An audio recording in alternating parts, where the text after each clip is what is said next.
Assalamualaikum warahmatullahi wabarakatuh. Salam sejahtera bagi kita semua. Om Swastiastu, Namo Buddhaya, Salam Kebajikan. Perkenalkan nama saya adalah Bagas Dwi Hadi Putra. Di Menurut Pendidikan sebesar 3. Di sini saya akan menjelaskan atau mempresentasikan tentang controlling pada manajemen teknik. Baik, langsung saja. Nah, pertama, apa sih itu controlling?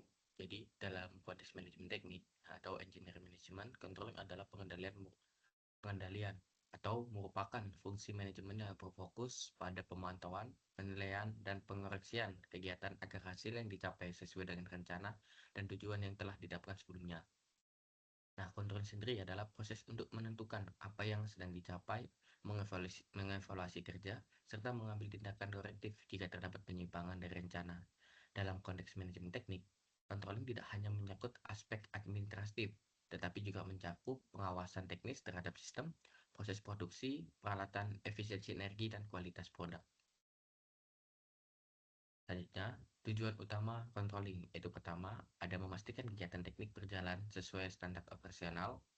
Lalu yang kedua, menjaga kualitas hasil kerja teknik agar sesuai spesifikasi. Yang ketiga, itu menghindari pemborosan sumber daya, yaitu tenaga, waktu, dan biaya. Yang keempat, yaitu menjamin keselamatan kerja dan kepatuhan terhadap regulasi teknis. Yang kelima, yaitu memberikan dasar untuk evaluasi dan perbaikan berkelanjutan atau continuous improvement. Nah, ada pun juga fungsi controlling, yaitu pertama untuk memonitor kinerja aktual atau actual performance.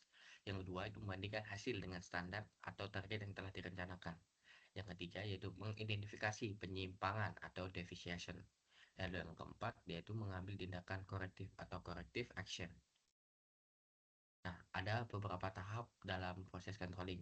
Yang pertama, yaitu menetapkan standar atau setting performance standard, yang dimana standar merupakan tolak ukur yang digunakan untuk menilai kinerja aktual.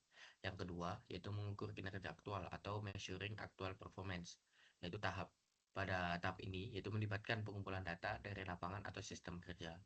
Dan yang ketiga, yaitu membandingkan dengan standar atau comparing actual versus planned, atau dengan planning. Hasil aktual dibandingkan dengan standar yang telah ditetapkan untuk mengetahui apakah terdapat penyimpangan. Yang keempat, yaitu melakukan tindakan korektif atau taking corrective action, yaitu langkah korektif dilakukan bila ada penyimpangan.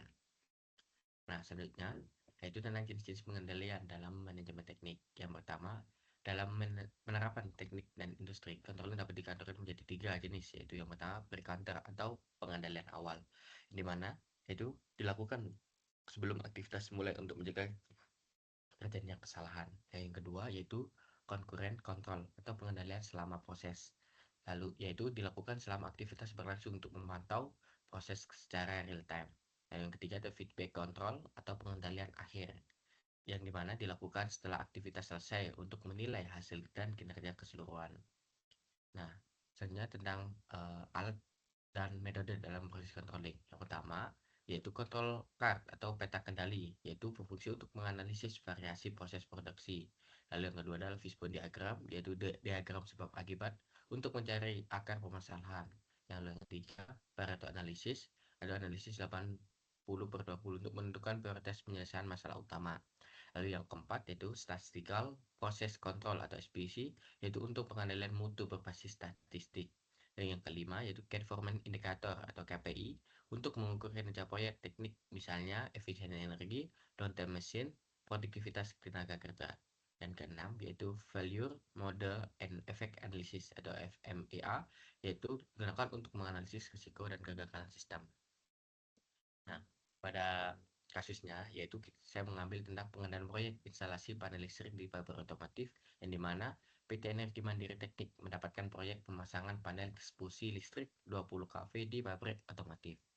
Pertama, latar belakang dari permasalahan ini adalah dalam proyek instalasi panel listrik 20 kV di pabrik otomotif yang dilaksanakan oleh PT Energi Mandiri Teknik, terjadi keterlambatan progres pekerjaan di mana pada minggu ke-8 capaian baru mencapai 40% dari target 60%. Permasalahan ini disebabkan oleh keterlambatan pengiriman material, rendahnya disiplin tenaga kerja, kurangnya koordinasi antar bagian, dan serta lemahnya sistem pengendalian proyek yang masih bersifat manual.